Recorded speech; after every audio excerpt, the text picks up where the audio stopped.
Tamil Nadu BJP के बड़े नेता के अन्नामलाई ने पार्टी से इस्तीफा दे दिया। 3 दिन तक उन्हें मनाने की कोशिश हुई, लेकिन आखिरकार इस्तीफा मंजूर हो गया। इसके तुरंत बाद अन्नामलाई ने अपने नए राजनीतिक आंदोलन इधु नम्मा इयक्कम यानी कि ये हमारा आंदोलन है, इसका ऐलान कर दिया। उनका कहना है कि यह आंदोलन आगे चलकर राजनीतिक पार्टी बनेगा और 2031 का विधानसभा चुनाव भी लड़ेगा। अब सवाल है कि आखिर अन्नामलाई ने बीजेपी छोड़ी क्यों? बता दें कि अन्नामलाई 2020 में बीजेपी में आए थे। 2021 में उन्हें तमिलनाडु बीजेपी का प्रदेश अध्यक्ष बना दिया गया। उन्होंने राज्य में बीजेपी को डीएमके, एआईएडीएमके से अलग तीसरी ताकत बनाने की कोशिश शुरू की। 2023 में अन्नामलाई के कुछ बयानों के बाद बीजेपी और एआईएडीएमके का गठबंधन टूट गया। 2024 लोकसभा चुनाव में बीजेपी अकेले लड़ी और सीट तो नहीं जीत पाई, लेकिन उसका वोट शेयर 3% से बढ़कर 11% हो गया। इससे अन्नामलाई की काफ़ी तारीफ हुई। वहीं 2025 में गृह मंत्री अमित शाह ने एआईएडीएमके के साथ दोबारा गठबंधन का ऐलान कर दिया। अन्नामलाई को प्रदेश अध्यक्ष पद छोड़ना पड़ा। उनकी जगह नैनार नागेंद्र को अध्यक्ष बना दिया गया। 2026 विधानसभा चुनाव में अन्नामलाई को टिकट भी नहीं मिला।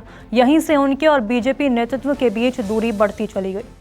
अन्नामलाई का कहना है कि राष्ट्रीय पार्टियां तमिलनाडु की राजनीति और लोगों की भावनाओं को पूरी तरह नहीं समझ सकती, और यही वजह है कि उन्होंने आखिरकार बीजेपी छोड़ने का फैसला किया। अब समझते हैं कि तमिलनाडु की द्रविड़ राजनीति क्या है। पिछले करीब 60 सालों से तमिलनाडु की राजनीति द्रविड़ विचारधारा के इर्द गिर्द घूमती रही। यह आंदोलन तमिल भाषा, तमिल संस्कृति, सामाजिक न्याय, पिछड़े वर्गों के अधिकार और हिंदी थोपने के विरोध जैसे मुद्दों पर आधारित रहा। इसी विचारधारा से 2 बड़ी पार्टियां निकली, डीएमके और एआईएडीएमके।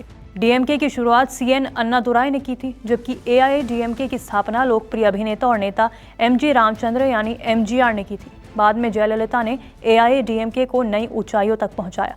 आज भी डीएमके और एआईएडीएमके तमिल गौरव, सामाजिक न्याय और द्रविड़ पहचान की राजनीति करती है।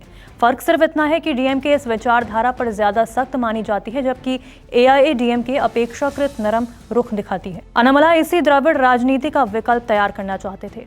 उनका कहना था कि राज्य में सालों से चल रही द्रविड़ राजनीति अब वंशवाद, भ्रष्टाचार और वोट बैंक की राजनीति में बदल गई है।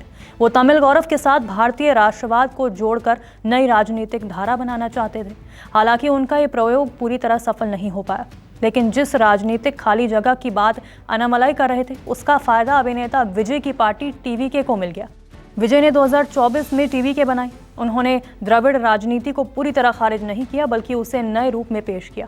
विजय ने तमिल पहचान, सामाजिक न्याय और बदलाव की राजनीति को आगे बढ़ाया। यही वजह रही कि 2026 विधानसभा चुनाव में उनकी पार्टी सबसे बड़ी पार्टी बनकर उभरी। अब सवाल है कि अन्नामलाई आगे क्या करेंगे।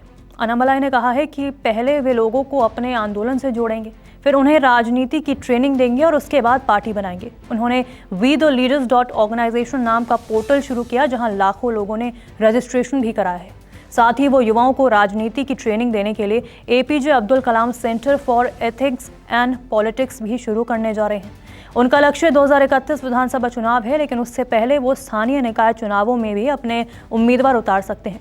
अब सबसे बड़ा सवाल यही है कि क्या अन्नामलाई का नया आंदोलन पूरी तरह स्वतंत्र है या फिर इसके पीछे बीजेपी की कोई रणनीति भी है। इस पर राजनीतिक गलियारों में बहस जारी है। कुछ विश्लेषकों का मानना है कि अन्नामलाई की विदाई काफ़ी योजनाबद्ध दिखाई देती है, क्योंकि उन्होंने बीजेपी के खिलाफ कोई तीखा बयान नहीं दिया और इस्तीफे के बाद भी शीर्ष नेतृत्व से मुलाकात की। वहीं विपक्ष का आरोप है कि ये बीजेपी का प्लान बी हो सकता है। हालांकि अभी तक ऐसा कोई ठोस सबूत सामने नहीं आया है जो साबित करे कि अन्नामलाई का नया आंदोलन बीजेपी के इशारे पर चल रहा है। फिलहाल इतना तो तय है कि तमिलनाडु की राजनीति में एक नया अध्याय शुरू हो चुका है और आने वाले सालों में अन्नामलाई, विजय, डीएमके और एआईएडीएमके के बीच मुकाबला और ज्यादा दिलचस्प होने वाला है। निष्पक्ष मतलब न्यूज़ 24।